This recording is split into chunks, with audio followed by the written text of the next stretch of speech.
I want to welcome you to class. Encourage you to sit over here on the main half, the right half of the auditorium. We have just about 20 students more than fit in one half, or 10 students more, so that's why we have it open to both halves. But we've had a few questions from students, so before I turn the time over to Doug Dyring to introduce today's guest, I just want to address a couple of student questions. One of them has been regarding grading of the business ideas and also submission of the business ideas. So I'm going to address those separately. First, the submission of the business ideas.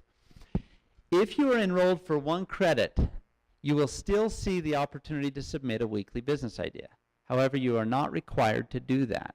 It does not hurt your grade not to do it if you're only a 1 credit enrolled student. If you're enrolled for 2 credits, you'll see that option, and you are required to do it. So the option shows up for everyone, but don't worry about it if you're a 1 credit student. If you're a 2 credit student, you need to complete the weekly business idea submission. Now, if you have completed that submission and you're a 1 credit student, it'll still give you credit for doing it.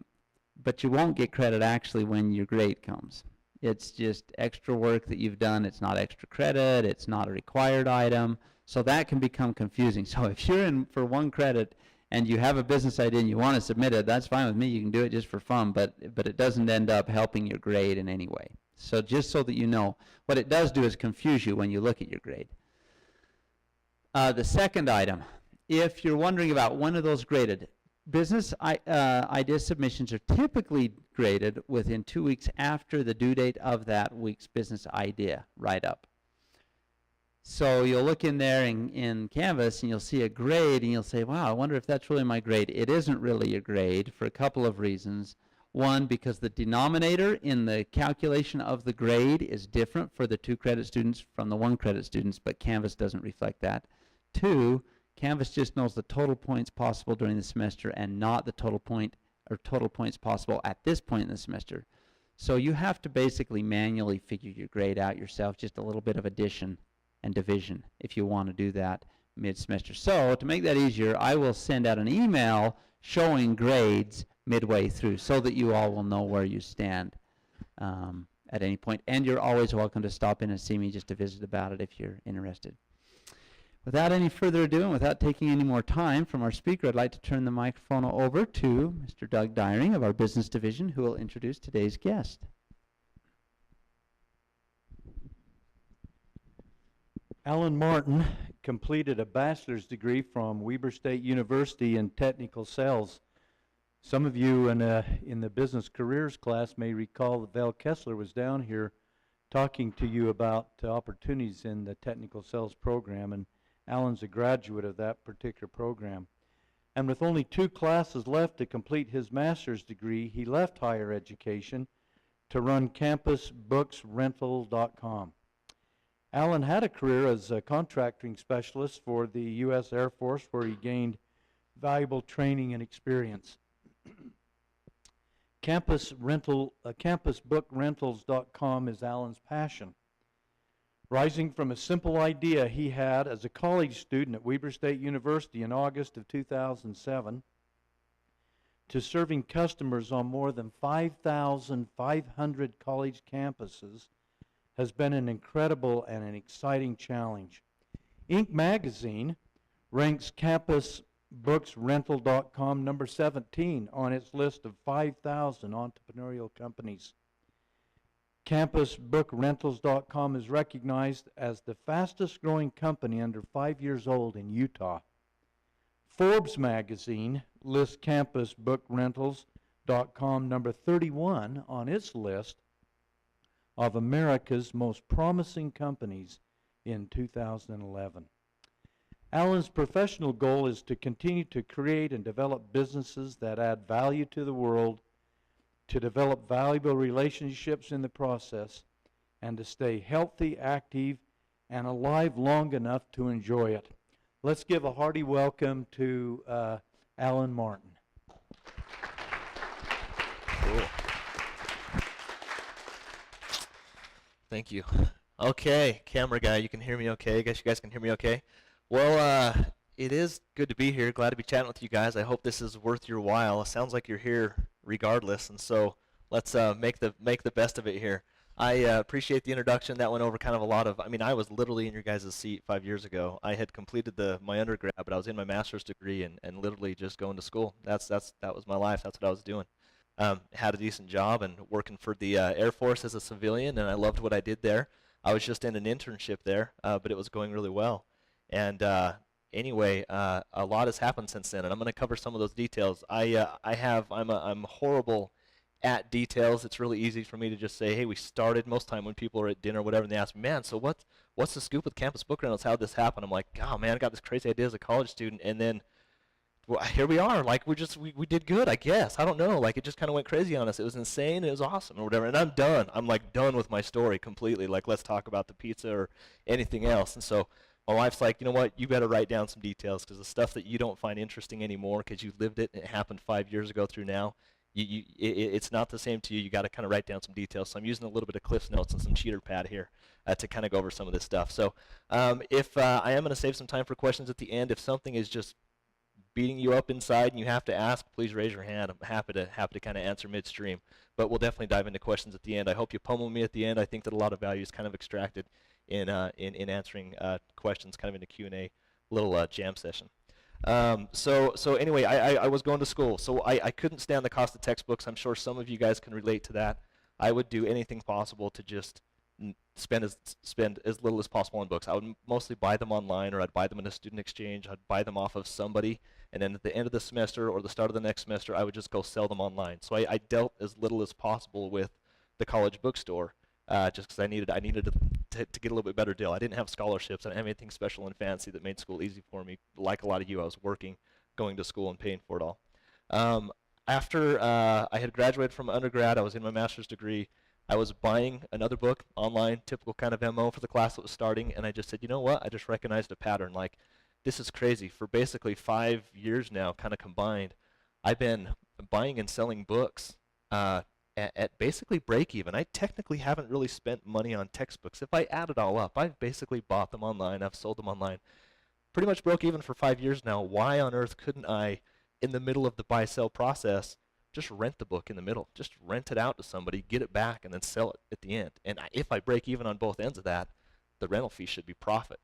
And that's just the idea that kind of came to me as I was getting ready for my class. And I thought, you know what, I'm going to give this a try. It didn't exist anywhere at the time, so I hopped onto GoDaddy, found a domain. Don't ask me why I grabbed the most giant word in the history of the world. At the time, I could have got probably anything, but I got campusbookrentals.com.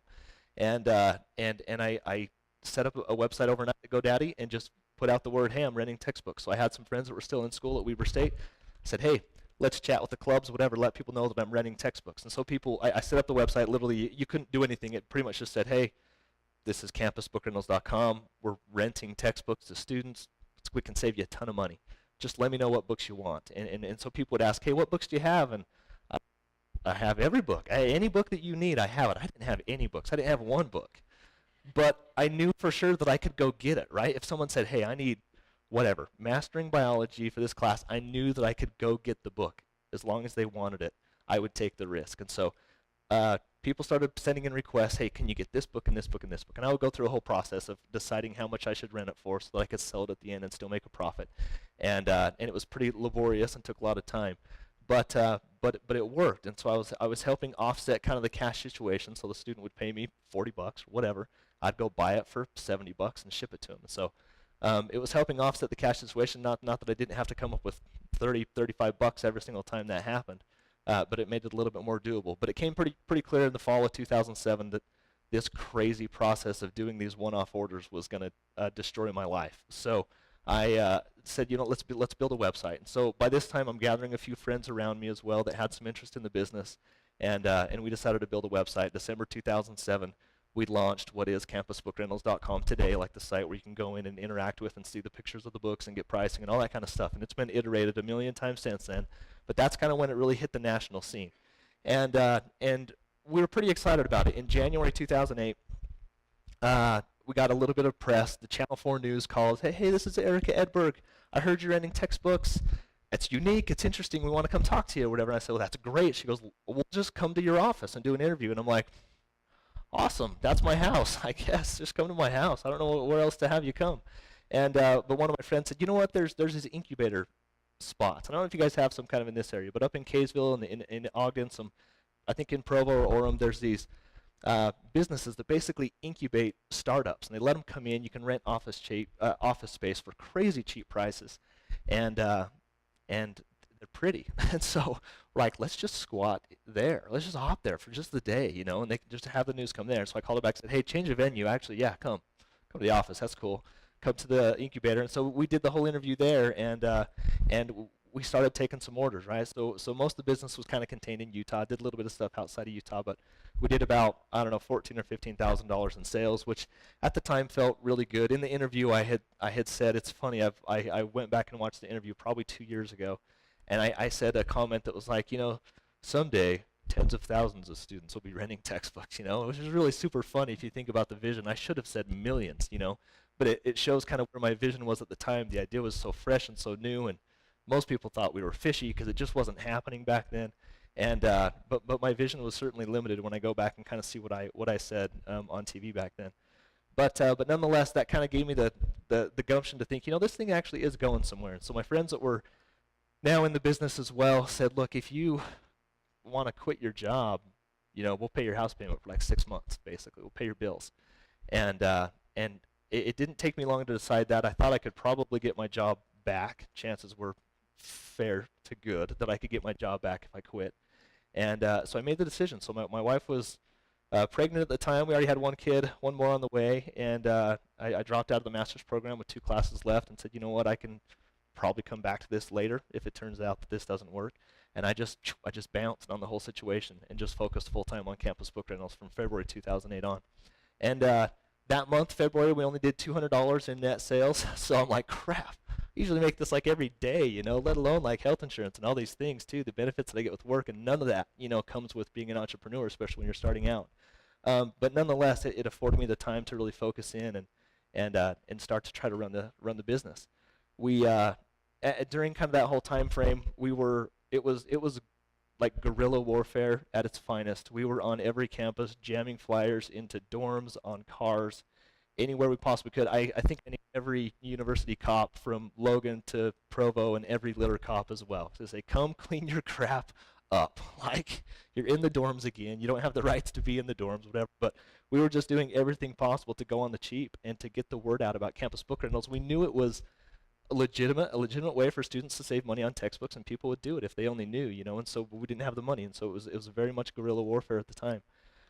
We went up to Oregon because they're on quarter schools up there. So come the March, April timeframe, they were actually switching over into new classes again. So we found that a good opportunity to get up there and get the word out kind of on the west coast.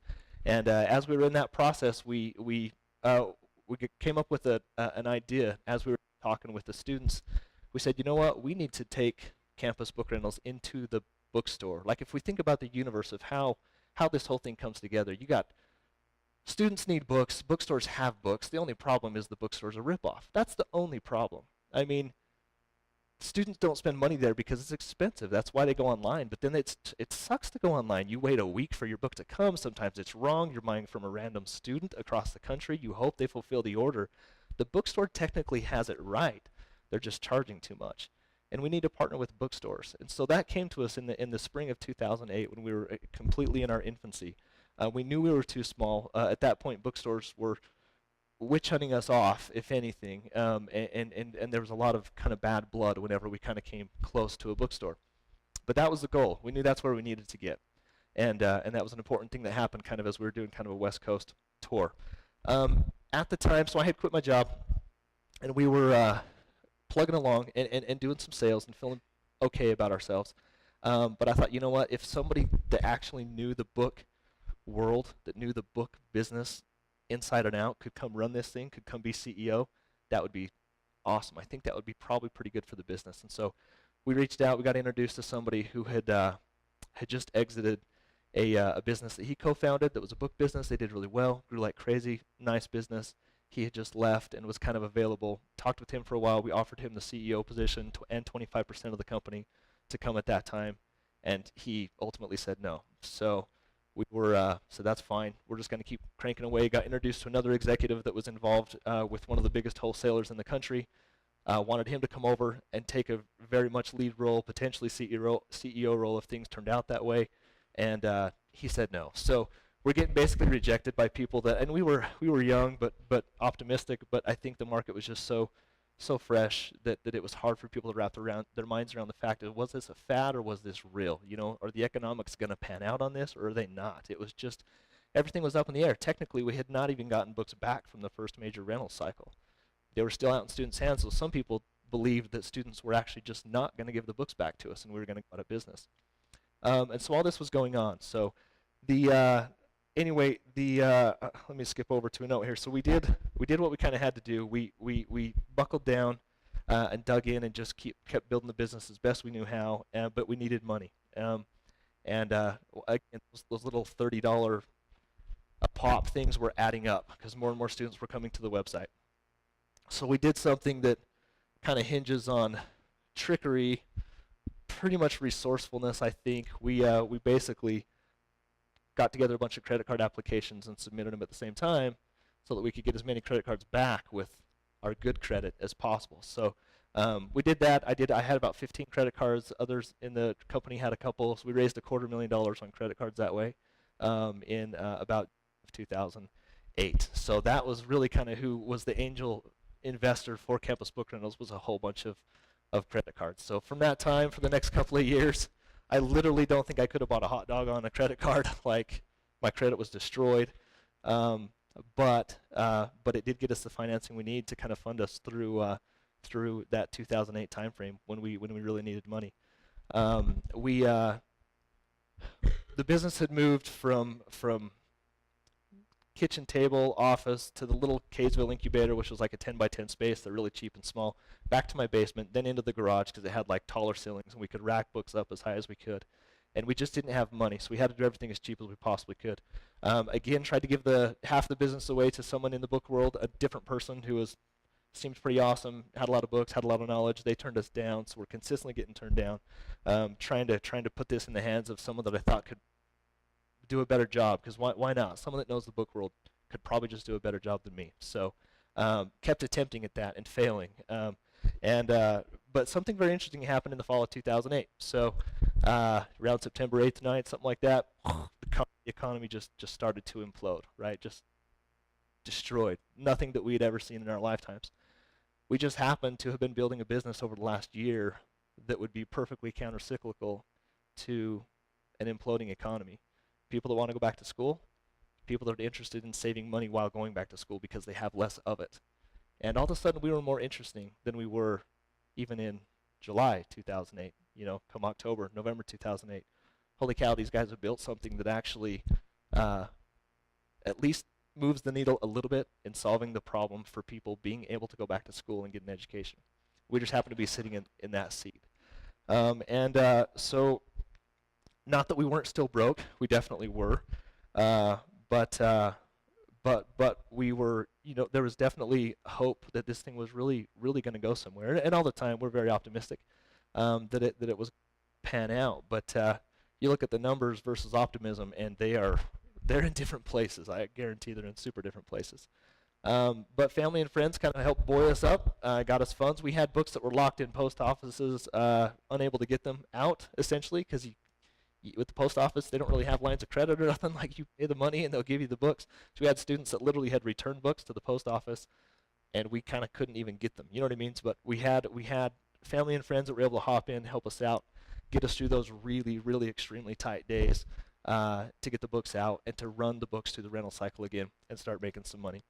In 2009, January 2009, we crossed our first $1 million in sales. So it took us 18 months, almost to the day, to do our first $1 million in sales. And we felt really good about that.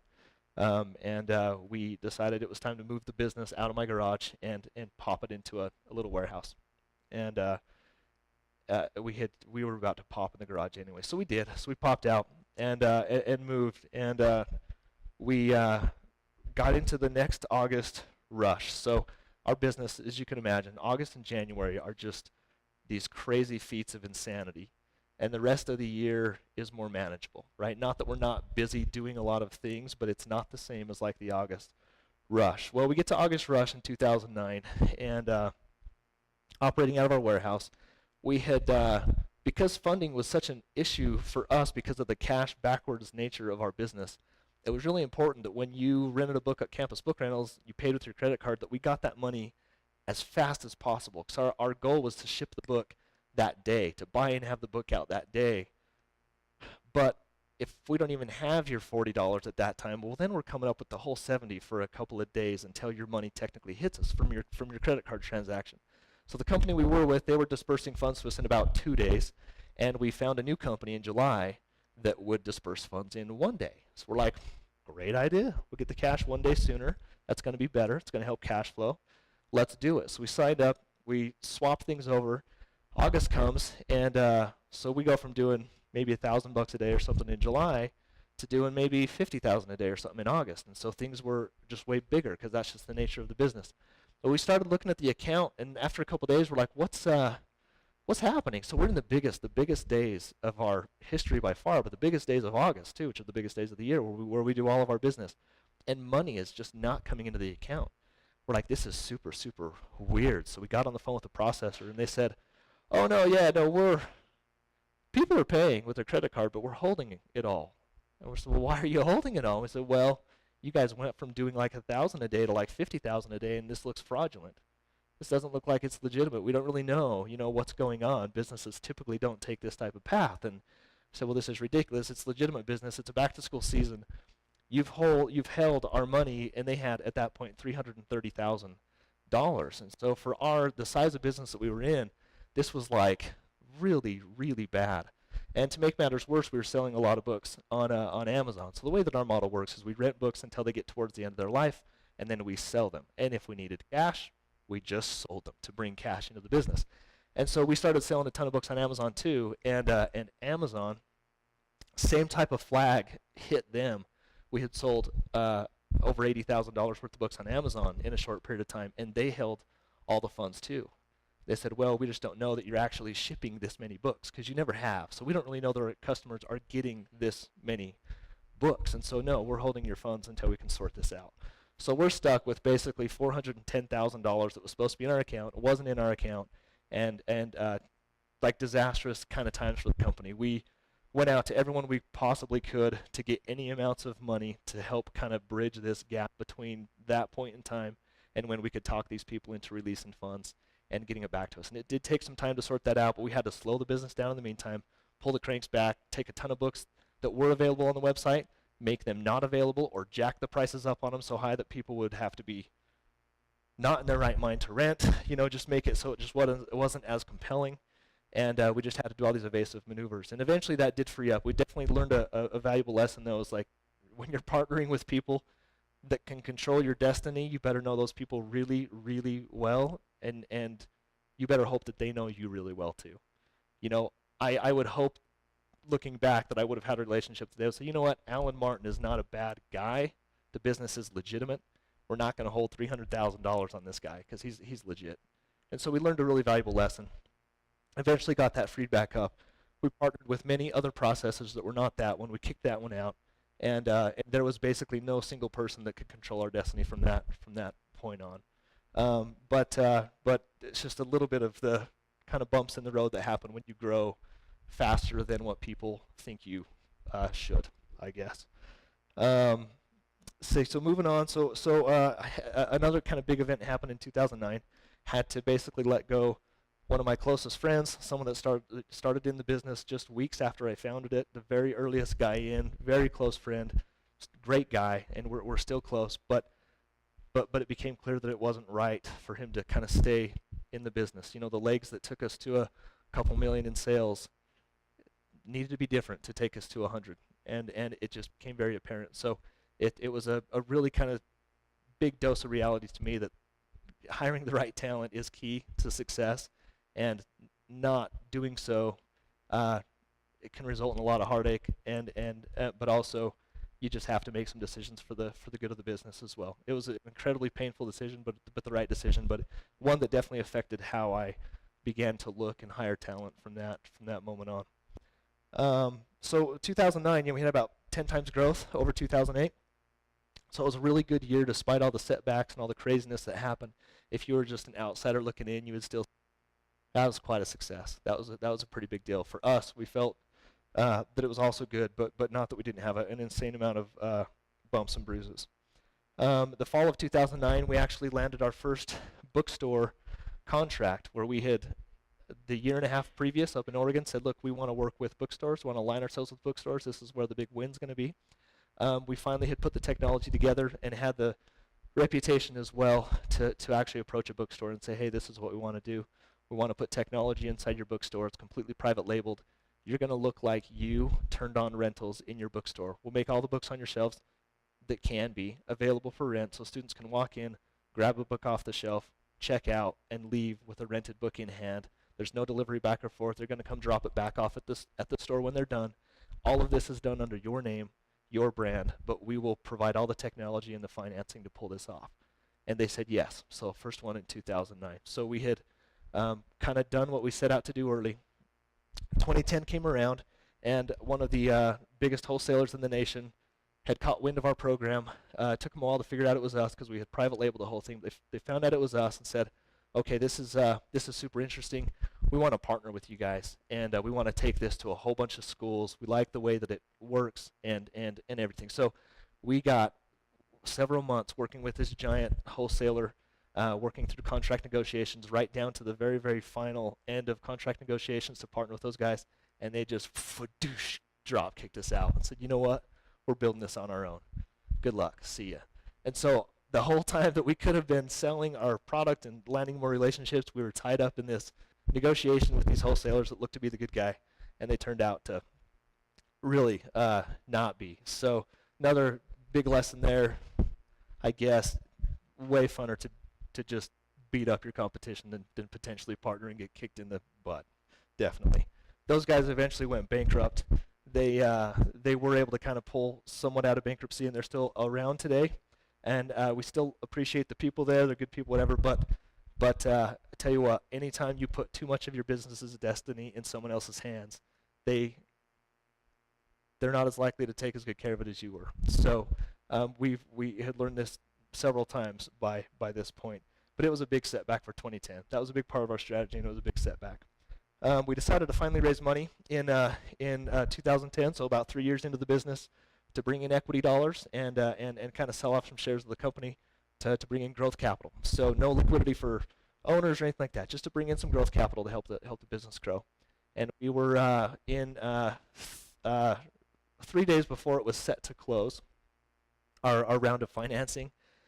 We had our biggest days in history. This was again towards the end of August, like the 27th, 8th, and 9th of August, around there in 2010, and we were fulfilling orders like crazy.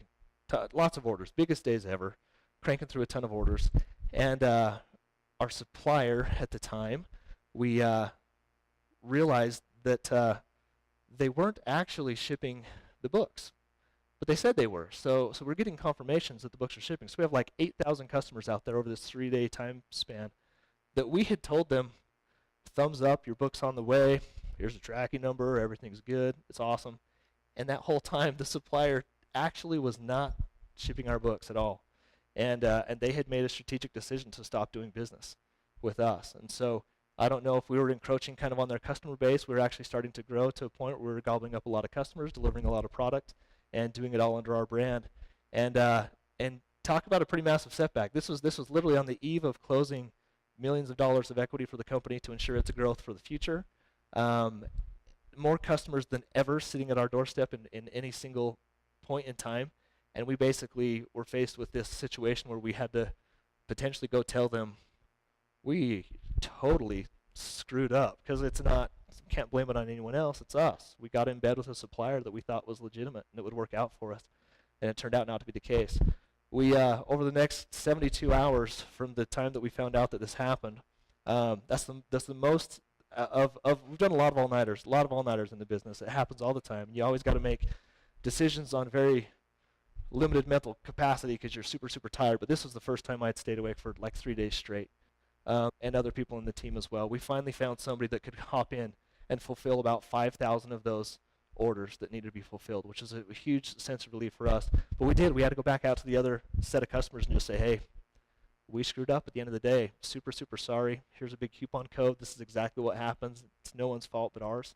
And we thought that the backlash from customers was going to be just horrendous, just horrifying. And turns out it wasn't. Most people were pretty appreciative that we were dead honest in exactly what happened, that we took responsibility for it, and that we communicated that across. It's funny, if we look back at the time, we thought our business was toast. We thought we were potentially gone. We weren't going to get the growth equity. We were going to have a backlash of customers, and it was possibly going to be the last kind of hurrah for campus book rentals. But the reverse happened. The people still invested in us. They closed on time. They said, you guys handled this as well as we would expect a management team to handle the situation. They invested in us, and customers ultimately forgave us, and we moved on. But taught us another important lesson: to continue to diversify risk. Don't put all your eggs in one basket, again, as if we hadn't learned by then. We have, now multiple suppliers, and so we can't get shut down in the same way. I can do some fast forward till now because I'm going to hop into the topic, but a lot of it was already mentioned. 2011 was a good year. We delivered our millionth book, and we got some good kind of press and notoriety. We're approaching savings of about $100 million for students so far over the life of CBR. The Bookstore program that I've talked about a little bit, that now sits in front of over 1 million students across the country. No one knows that it's really us, but it is, and we support rental programs all over. Schools like NYU, Wake Forest, Auburn, UNC Tar Heels, a whole bunch of folks out there, pretty much everyone along the Wasatch Front, minus a couple holdouts, and a lot of other schools across the country. So we are more and more aligning ourselves with the Bookstore and trying to bring as much savings as we possibly can right to the heart of the campus, which is the Bookstore, so that it's just the biggest opportunity to save students money and to serve them in the best possible ways. So we've definitely been super fortunate to have the success we have. It's funny, people come often and say, man, congratulations on what you did, and this is amazing, you must just be amazed, whatever. Well, I'll be totally honest with you, like living in it every single day, and just every single day feels like another day to just keep building the business.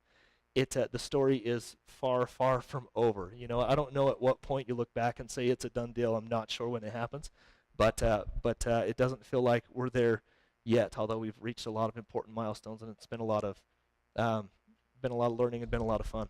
There's a quote from Phil Knight. He's the guy that founded Nike, so mildly successful, obviously. He says it's totally okay to, this is paraphrasing, one, because he says a cuss word, and I'm not going to repeat that, and two, because I don't remember the quote perfectly, but he says something like this: it's okay to sit back and kind of relax and look and admire what you've done and look at your accomplishments if you want to get your butt kicked. And I feel kind of that's true. I mean, when you're in a business building the heck out of it, it's a matter of moving forward, pressing on, and just building the heck out of that sucker, so that you don't kind of get comfortable, sit back on your laurels, and get your lunch eaten. I'm going to hop in a little bit to the topic, I guess, and I know that I only have till 20 after, and I'm going to actually buzz through this fairly quickly, and then pop into questions for probably the last 5 to 7 minutes, something like that. When I think about kind of what are the keys to having a successful venture, and are you guys, I don't even know, this probably isn't going to work. You guys want to build businesses? I mean, is that kind of, or is this just a kind of an awesome informational class, or is the goal to kind of actually strike out on your own and maybe do something? Kind of show of hands, you guys have business ideas and you want to do stuff? Okay. When I kind of think about that, I think, what is the most important thing in the entrepreneurial process? And I'm going to tell you, it's not having a good idea. It's not necessarily where you find the money. It comes down to decision making. Like if you look at any business that is really successful, it's not that the business is successful. It's that there's a tremendous amount of successful decisions that have happened that have culminated in this thing that manifests itself as a business. It's a different nuance to look at it. Somebody is executing on a lot of very good decisions in some set of circumstances, and that results in what we on the outside perceive as a successful business. You look at any business, there's no business, well, I'm not going to say no, there's probably not many businesses that sit there and they're the only ones of their kind. You can look at any business and you'll see a ton of people that are just like them out there in theory. So you ask yourself questions like, what's the difference between like Google, Yahoo, Ask, Dogpile, a whole bunch of stuff that people, a whole bunch of search engines that people have completely forgotten about by now. Why is it that Google sits atop all these guys? Well, it comes down to nothing more than they've made a tremendous amount of good decisions. And all these guys that went away made less good decisions cumulatively over time, and eventually one guy succeeds. So that's the thing from Pythagoras, and apparently Edwin Markham has said it at one point too, so he needs credit, but choices are the hinges of destiny. So certainly every decision you make is going to push you into some trajectory one way or the other. And just to kind of debunk what some people think, they think the businesses are made up of some ginormous decisions. There are some big decisions that you make in business, but it doesn't look like this, where there's a few big decisions that support the venture. It looks more like this, a tremendous amount of small decisions that ultimately support the venture. This could represent a month worth of time or whatever. The hope is that you're making good decisions along the way. Most people are good at making decisions, right? People can arrive at a decision. They suck at the decision-making process. In other words, they're making wrong decisions. They're making the decision, but they're making it wrong. So the question is like, why? Like, why is that happening, you know? But people go about it in reverse order. It's a very, very common human flaw. Tons of people do this. They basically come up with the decision they want, the answer they want, and then they just start to pile evidence underneath it that matches the answer that they want. And that's it. So, I mean, you see this anywhere from business to politics. Anywhere you go, people will say, hey, I think this is right, and let me tell you why. But the problem is, they've decided it was right, and then they started to stuff only the matching evidence underneath what they wanted. It's a huge flaw, and this is where a ton of people go wrong. So just to kind of illustrate this is the person that says, hey, I got a decision. I got something I want to have happen, something's going on, and I think this is the best way, and this is why, and this is why, and this is why, and this is why. And that ultimately results in a bad decision, unless you're lucky. Maybe it results in a good decision. Whereas the correct way to build this up would be to say, look, whoops, I got to push the right arrow here. A good way to do this would be to say, something's going on. Time to assess kind of what's happening. I'm going to build this from the ground up. What's piece of evidence A? And I could illustrate something that happened in our company recently here. What's evidence piece of A, B, C, D? Based on all of this stuff, this is the decision that should happen. And I can guarantee you that decision is going to turn out a heck of a lot different a lot of times from the decision that was wanted in the first place.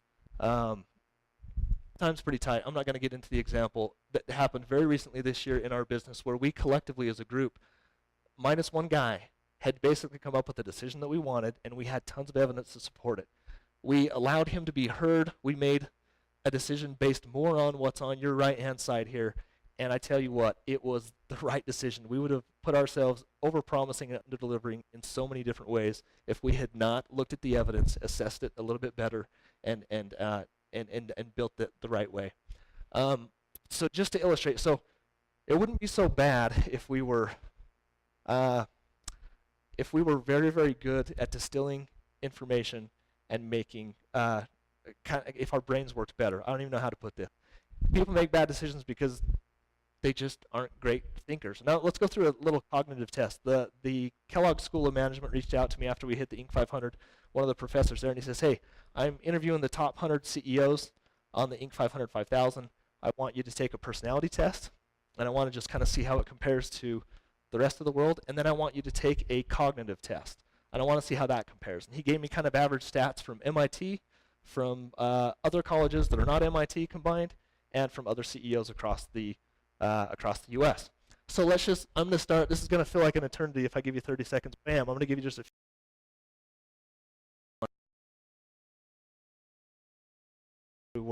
That helped bond us as people and kind of want the same outcomes, but it's a tricky question, man. Humans are interesting animals. How did we purchase our books?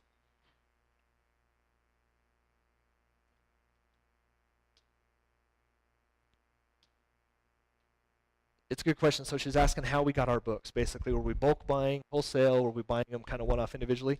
To be honest, we bought almost every single one of our books retail from someone that had it for sale for a retail price. So a ton of one-off books we were buying. We tapped into ultimately over 250 bookshops across the country that would be willing to ship books for us. So it was a lot of one-off buys. So that was kind of the way that we were able to not be too burdened from a cash perspective, as we knew the inventory was sitting there, we could see it, but we hadn't bought it yet. And as soon as an order came in for a book, would buy that single book and ship it from one of those many, many bookshops. Yeah.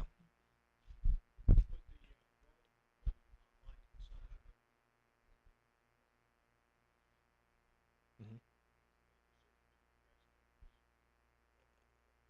Yeah, we focus on that a lot. We think about it a lot. I mean, ever since 2007, people told us we'd be out of business. She's asking, how has digital content affected our business? I guess, right? With more and more digital content kind of coming into the mainstream, it's something that we've thought about ever since day one. Again, people said we'd be out of business by 2010 because of digital content, and we really knew. We were students at the time. We're like, you know what, digital books just they blow. They're just not great, you know. It's just a lot easier to study out of a real book. So we don't think it's going to move as fast as everyone else thinks. And turns out it didn't. Even this year, I mean, we're talking about 3% in higher education. 3% of the books that are being bought are digital. It could be a little bit higher than that depending on where you're at, but most students still prefer the physical book, and digital still costs about as much as physical. So the trick with digital is we do believe at some point the world will go there. It's hard to know exactly when. But we've watched a lot of people invest a ton of money into technologies to support digital when digital is then not being adopted. 97% want the physical, 3% want the digital. You just invested a ton of money into the technology to support digital, and you went out of business because no one bought it. It happens all the time. So our decision is, look, based on what's going on out there, there's no adopters, so there's not a lot of revenue behind digital right now. It's impossible to know what the margins are in digital. No one even knows if there's a supportable margin for anyone but the publisher yet. There's little experiments going on, but no one actually knows what the margin is going to be.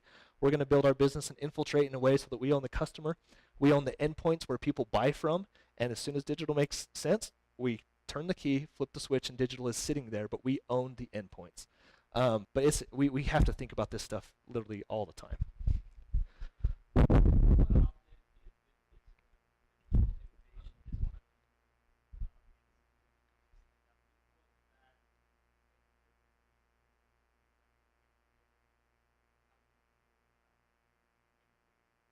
Yeah. So we have, I'll try to answer this really fast. He's asking about innovation in business, and it seems like you have to innovate to keep up.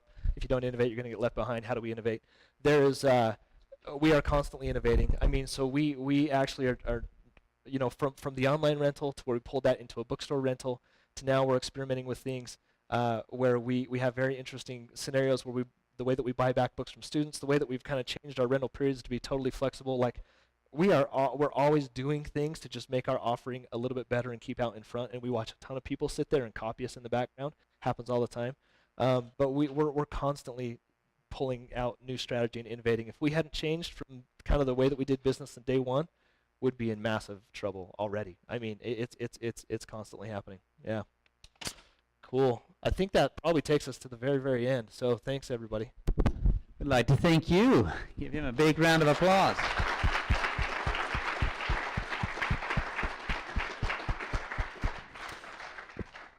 One of my favorite comments from students after coming to this class is that the presenters sometimes open their vision to what their own potential is.